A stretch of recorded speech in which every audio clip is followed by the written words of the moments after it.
বিশেষ করে আপনারা যারা ইউনিয়ন পরিষদের সচিব আপনারা যারা আছেন, আপনাদের সাথে খুব শীঘ্রই আমার দেখা হবে এবং আপনাদের আমলনামা নিয়ে দেখা হবে।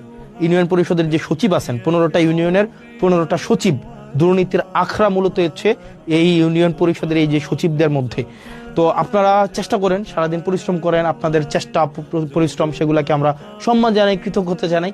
একই সাথে সাথে আপনাদের বিরুদ্ধে যে অভিযোগগুলো আছে আমরা চাই এই অভিযোগগুলো আপনাদের বিরুদ্ধে না থাকুক। কারণ আপনারা যে হয়রানি হয় বিভিন্ন মানুষগুলো, আপনাদের কেন্দ্র করেই কিন্তু সার্ভিসগুলো হচ্ছে আবর্তিত হয়, রুটেট হয়।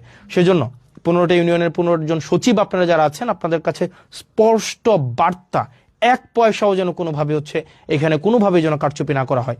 এবং পৌরসভার আপনারা যারা আছেন কর্মকর্তা কর্মচারী, বিশেষ করে পৌরসভাতে চাকরি করছেন অনেক দিন ধরে, এবং আপনারা নিজেরা এখানে টেন্ডারবাজি করেন, নিজেরা এখানে চাঁদাবাজি করেন, নিজেরাই হচ্ছেন এখানে হচ্ছে আপনারা লাইসেন্স খুলে বসছেন।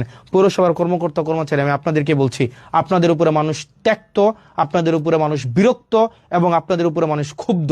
পৌরসভার প্রত্যেকটা আমি নাম ধরে বলতে পারতাম, আমি নাম ধরে বলবো না। এখানে কর্মকর্তা আছেন, এখানে হচ্ছে এই 4-5 জন কর্মকর্তা আছেন, এখানে বাড়িঘর বানাই ফেলছেন, বালিশ খাতা নিয়ে চলে আসেন, এখানে হচ্ছেন একদম পৈতৃক সূত্রে আপনারা চাকরি বানাই ফেলছেন। কাউকে ছাড় দেওয়া হবে না।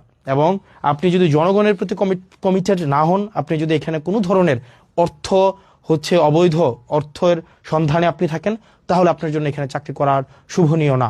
এবং আইনগত যে ব্যবস্থা আছে আপনাদের বিরুদ্ধে, সে ধরনের আইনগত ব্যবস্থা নেওয়াই সমীচীন।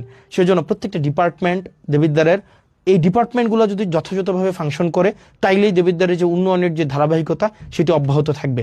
কিন্তু কোনো ডিপার্টমেন্টে যদি কোনো অফিসার হচ্ছে অসৎ উপায় অবলম্বন করে দুর্নীতিগ্রস্ত হয়, সেক্ষেত্রে সম্ভব না। তো প্রিয় দেবিদ্বারবাসী, প্রিয় বাংলাদেশবাসী, আমাদের যে কমিটমেন্ট আপনাদের কাছে আছে, প্রত্যেকটি অর্থের হিসাব, প্রত্যেকটি অর্থ যেন যথাযথ জায়গায় বিনিয়োগ হয়, প্রত্যেকটি উন্নয়নমূলক কার্যক্রম যেন অব্যাহত থাকে, প্রত্যেকটি টিআর খাবিখা যে বরাদ্দগুলো আছে সেগুলো যেন জনগণের কাছে যথাযথভাবে পৌঁছে যায়, সেই জিনিসটি আমরা নিশ্চিত করব। আপনারা ভালো থাকবেন, সুস্থ থাকবেন এবং দেবিদ্বারের যতগুলো হচ্ছে কার্যক্রম আছে